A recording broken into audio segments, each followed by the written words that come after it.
Hi everyone, it's Adrian with you, and I'm here with Tasha Ross, who's currently Miss Tourism Australia. Yes. Now, Tasha has had a lot of experience with all sorts of beauty pageants, and as a guy, I have no idea. There are so many. There are. Can you tell the people out there, like, there's Miss Tourism, there's Miss Teen, there's Miss World, there's Miss Universe, and there's the Australian version. Are they all just random different pageants, or are they all linked? They're all different pageants, completely different. So they all have their different things that come out of them. So for instance, with Miss World, they're more charity-based. With Miss Tourism, you're promoting Australia when you go to the international, so our tourism in Australia, and just all of them are completely different. So with Miss Tourism, as an example, I guess when you won, what was the first feeling? No one really expects to win. So once they actually say your name, you're just in shock. I remember the photo that went around when they actually took a photo of me when they announced my name. Was it a good photo? Oh my God. It was hilarious. It looked like I was in tears, and I'm like, oh my God, no, why'd you post that? Were you in tears? A little bit of a tear came down my face, not going to lie, yes. And my friend Monica actually crowned me on the day, so it was really exciting that she was able to do it. Yeah. So what sort of, now that you've won, what do you have to do? What does that entail? I'm not sure when I'm going, but I've actually got to go to Vietnam to represent Australia and compete against around 80 other countries for the international title. So that's in the future? Yes. Right. How do you prepare for something like that? I think you can't really prepare. You just have to be yourself, and I think the only way you can prepare is just by practicing your walk, practicing interview questions online, and things like that. So, but the main thing is just be yourself. Okay. With the interview questions, I know you were saying before that you've practiced a lot of them. Yes. Is there any particular question that you hate being asked? Like, what's your least favourite question to be asked? Oh my gosh. I don't know. I think there must be some that... I don't know. I'm quite good when it comes to the question and answer, because I know I can actually be myself and just show who I really am. And I don't know if there aren't there's any questions that bore you or irritate you, or you feel like you've answered this 5 billion times? Not really. Wow. I don't know. You must be very, very patient. Yeah. Let's backtrack a little bit. Let's talk about how it started. I know you had a problem with your foot. Remind me how it's pronounced? Talipede feet. Right. Now that actually meant that you couldn't wear heels. Yes. Which is kind of a giant problem. It's a big issue, yes. Right. But I've definitely overcome it, because I own about 30 pairs of heels now. And I just wear heels all the time. You barely ever see me in flats. Right. So basically, talipede feet is a deformity of the foot and ankle where your ankle is basically turned inwards. So you can't really walk flat on your feet. So I was in a cast for a very long time when I was younger. Right. And once everything was straightened up and I had about 2 or 3 operations on my feet and ankles, I was told that I shouldn't be able to wear anything other than sand shoes. So I couldn't even wear thongs, for instance. Typical Aussie can't wear thongs. So I just practiced, because I know my whole life I wanted to do modelling. When I was younger, I would watch Australia's Next Top Model or America's Next Top Model, and I would just want to be on the show and just want to do what they do. So I definitely practiced, and now I'm able to walk in heels. So was it just a question of just practicing and sort of getting the proprioception and being able to walk in the heels? I mean, it sounds painful. Yeah. Well, yeah, it is painful at the beginning, but you get used to it. Right. So I think my feet are pretty numb now, because they're so used to being in heels. That's not from you kicking the ball in soccer too much. No.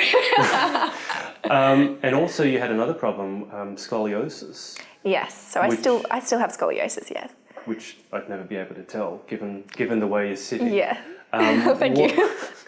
What did you want to tell people what scoliosis is? I mean, I know what it is. As I said, I had a sister who suffered from the same thing, but maybe tell people what scoliosis is and why it would be a challenge for someone who wants to pursue the career. Yeah, so basically scoliosis is a curvature of the spine. I've got scoliosis in the lower part of my spine, which is really hard to do certain exercises and work out the way anyone should want to work out. It does prevent you from doing a lot of things, like wearing heels again can be a bit of a difficulty. But yeah, I think again, it's the same thing with my feet and my ankles. Yeah. Don't let anything stop you, because you can really just do anything if you try. Where did you get that part from? That sort of, okay, I mean, so you got two challenges, both of which means you really shouldn't be wearing heels. Yes. I mean, I assume it wasn't just because you wanted to wear heels. Where did that sort of drive to overcome? Because it'd be so easy just to give up and go, well, okay, well, I can't do that. I'll do something else. So where did that drive come from? Well, when I started modelling when I was about 12, my parents put me into a child agency. Right. And I really just enjoyed it. I did my first photo shoot and I absolutely loved it. And I knew that's exactly what I wanted to do for the rest of my life if I could. Right. So I just knew that I should really try to pursue it and try my best. Right. With modelling, would you be able to, what sort of person, because you said you had that shoot and you fell in love with it. Yes. I'm assuming there are also some people, a lot of girls out there who want to pursue modelling. Yes. But I'm assuming it's like any other career. Some people are cut out for it, and for some people it would be much more challenging. What sort of personal qualities does someone need in order to really not only pursue modelling, but actually enjoy it? Basically, you just need to be yourself. Right. And you need to understand that you're not going to be accepted by everyone in the industry. You're going to get turned down by some people, but you just can't take it personally. So you just have to love yourself for who you are and not take anything too personally. Right. That's good advice. When you say be yourself, how long is that something that came really naturally? Yeah. To you? Right. Yeah. Do you have any advice for people who will be saying, I don't know who I am? Any advice for people? Because people often say just be yourself, right? Yeah. And then some people who are maybe don't have such high confidence or self-esteem go, I don't know who that person is, or I don't even like who I am. So well, I actually read a book called Treasure Yourself by Miranda Kerr, and that helped me a lot actually be able to say treasure myself. Yeah. So it just gives you a lot of confidence in a person, in yourself as a person. And what she said in her book was to be able to look in the mirror and actually say something nice about yourself every day. Yeah. And that can build your confidence up and make you happy for who you are, really. Right. So give us an example of what you might say. So say you are a beautiful person, or you are loved, things like that. So does it take a few times saying it to believe it? Yeah. Like it's just saying, I'm pretty, I can do this. Yeah. It takes a few times. It does take, it's not like a once or twice off thing. You do have to do it for a little while. So it's got to be consistent. Yeah. Right. Talking about sort of being at the top and maybe not everyone, people saying nasty things about you. I know that you are a passionate anti-bullying advocate. How did that start for you? I think everyone can agree that high school is not a nice, nice experience. So in high school and primary school, I did have a few times where I was being bullied, and I think the majority of people do get bullied, which is really sad, and especially nowadays when it comes to technology and how much we've kind of advanced in that department. It makes it much easier. You can't get away from it. Yeah, there's so much online bullying now, and it's really, as you said, it's really hard to get away from it. Yeah. So I think you just need to get out there and do what you love, and you will find that there's a lot of other people out there who will support you. Yeah.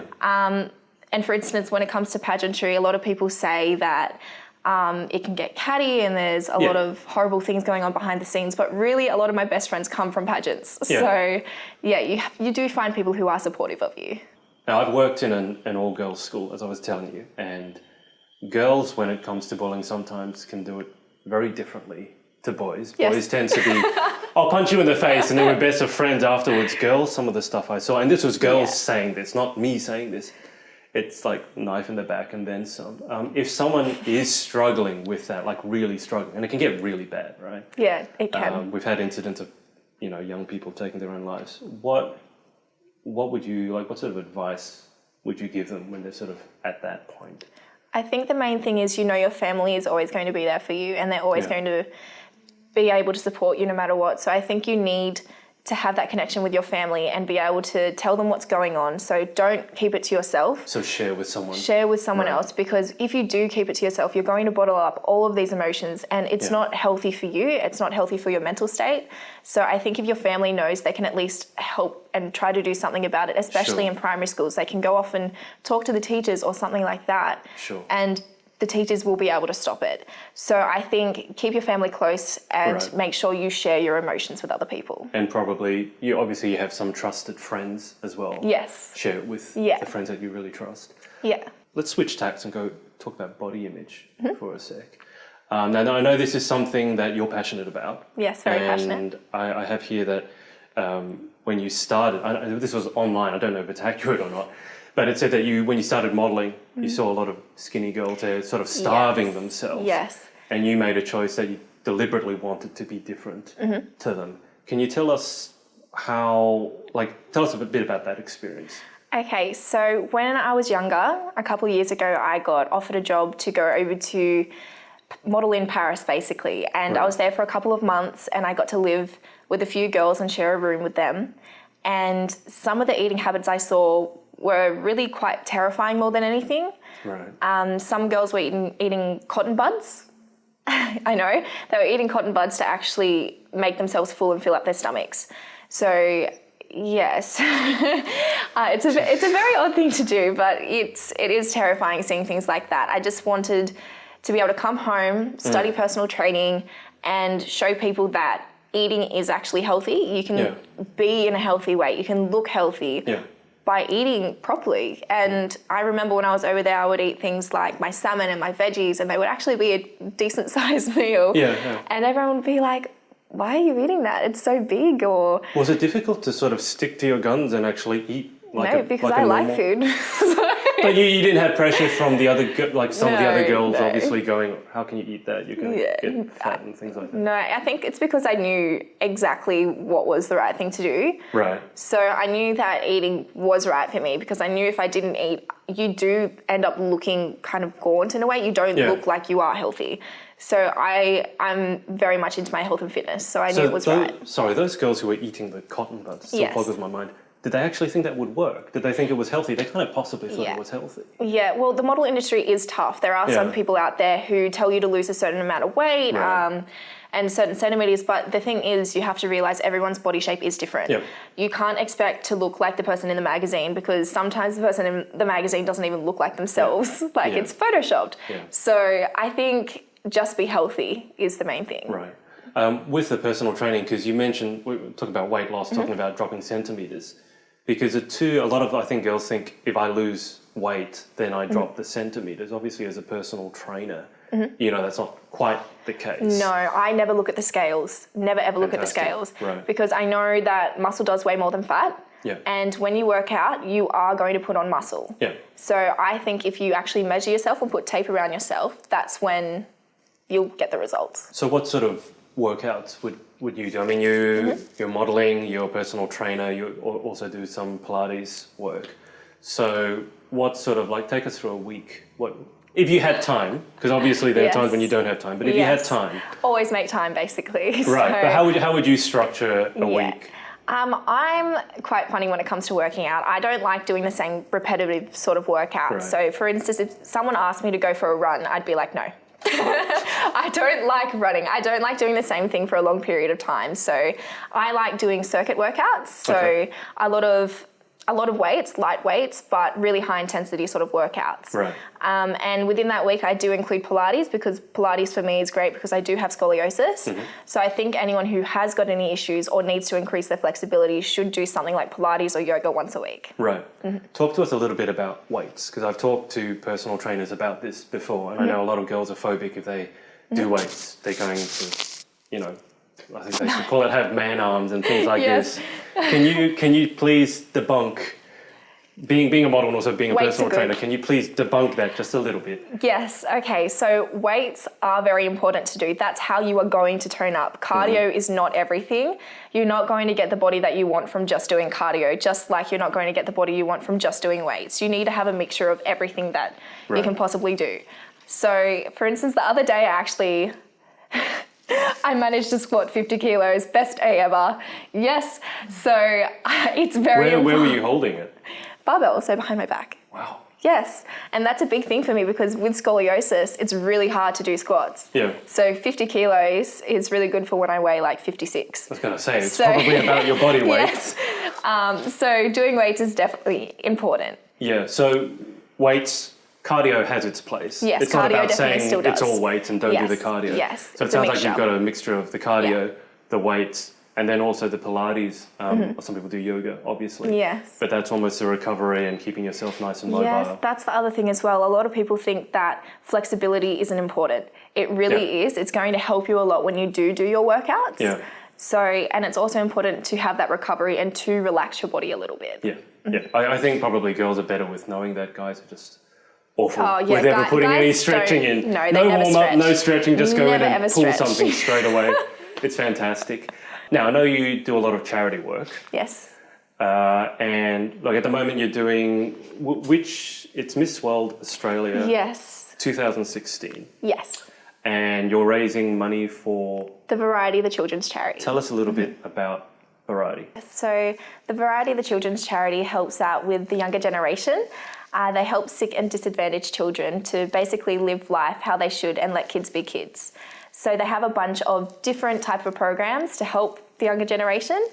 One in particular that I really do like is how they provide medical equipment to young children in need.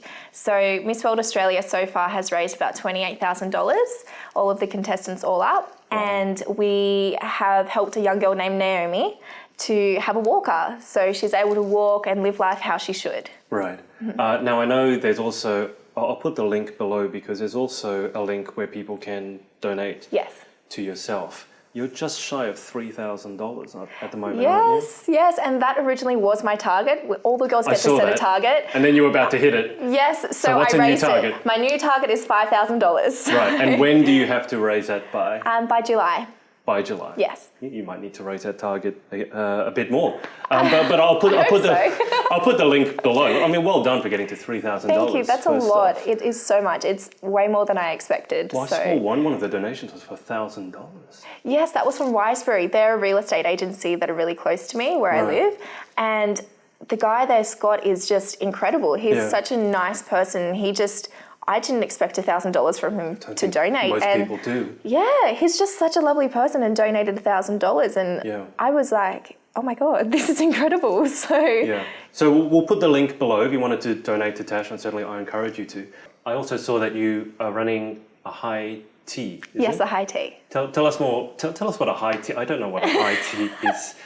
So this is something more girls, more girls would really, really like to attend. So every girl out there loves to have a high tea. Everyone knows what a high tea is for a girl. Yes. Okay, so basically a high tea is a bunch of different nice foods. So a lot of scones, a lot of jam and cream, a lot of little cakes and pastries and sandwiches. Oh, it's so yummy.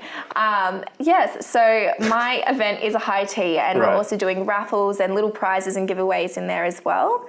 So when are you running the high tea? Is 22nd? Yeah, the 22nd of May, which is a Sunday, and if people want to book in or get tickets, how can so they do that? you can purchase tickets online. You can find me on my social media pages, and through that you can send me a message and ask me questions on how you can attend the event, and I'll show you the link how you can purchase tickets online. Okay, I'll put the links below, and the money that you're raising through there goes to. Yep, every single dollar goes towards Variety. So the tickets are about $60. Half of that price goes towards your food, and then $30 of that goes towards the Variety. Fantastic. Yeah. And where are you holding? The Fiddler in Rouse Hill. The Fiddler in Rouse Hill. Okay. Let's talk about some of the other charities, because I know you've supported some other charity. I mean, you're very busy, you were saying, with Miss World at the moment, so you're really focusing on Variety. But you've worked with other charities as well. Let's talk about beyondblue, I guess, first. Now, what is beyondblue? What do they do? So beyondblue is a charity that helps with people who are suffering from anxiety and depression, which I think is really relevant in today's society. Definitely. Yes. Right. And what sort of work did you do with them? So I ran my own charity bootcamp. I've done a few of those in the past. So I've done one for Beyondblue and also the Butterfly Foundation before. Right. So people just come and they exercise. I give them a free sort of program, but they spend about $20. Okay. And all of that money goes towards the charity. What sort of instructor are you at bootcamp? Are you a supportive one? I mean, what do you think I am? Well, bootcamp is supposed to be you yelling at everyone, right? It can't be a supportive bootcamp. No. Don't scare people away if they haven't done a boot camp before. Boot camps are fun. So I don't mind being yelled at if I'm being lazy. So you don't yell at people, you're very supportive? No, I'm very supportive because I am the type of personal trainer who tries to make sure that your body is in its best shape. I don't want to push you too hard. You don't want to break people? Pretty much. So I tell people they need to listen to their bodies. If they need to stop, have a drink break, they can have a drink break. Okay. So just listen to your body. Okay, so Tasha won't yell at you? I will not yell at you. Can you see me yelling at you? I cannot yell. I can see it. But, now, the Butterfly Foundation, it's not in a similar vein, but it does, you're talking about boot camps. Butterfly Foundation is eating disorders, right? Yes. And is that focused mainly on girls, or is it anybody who has an eating disorder? I think it's anybody in general. Right. Yes. And so you did boot camps for the Butterfly Foundation as well. Mm-hmm. And Monique had a question for Tasha, which was if you had one piece of advice for young women anywhere, or women in general, growing up in today's society, what would it be? I think, like I've said before in this interview, it would definitely be just be yourself, because you can't be anyone else. And I know there's a lot of people out there who are going to try to change you, going to try to tell you what's right and what's wrong, but you really know yourself what is right and what's wrong. So definitely, I would say just be yourself. Great. Can I ask you, if someone was to ask you to describe yourself just on that topic, how would you describe yourself? I actually remember seeing something on the internet and you had to describe yourself in 5 words. I'm just curious to see if you describe yourself the same way now. I am a very adventurous person. Okay. So I like to get out there and do different things each and every day. Recently, about a week ago, I actually went to the Blue Mountains to this place called a secret cave. And no one's allowed to know what it is. Okay. I can't say.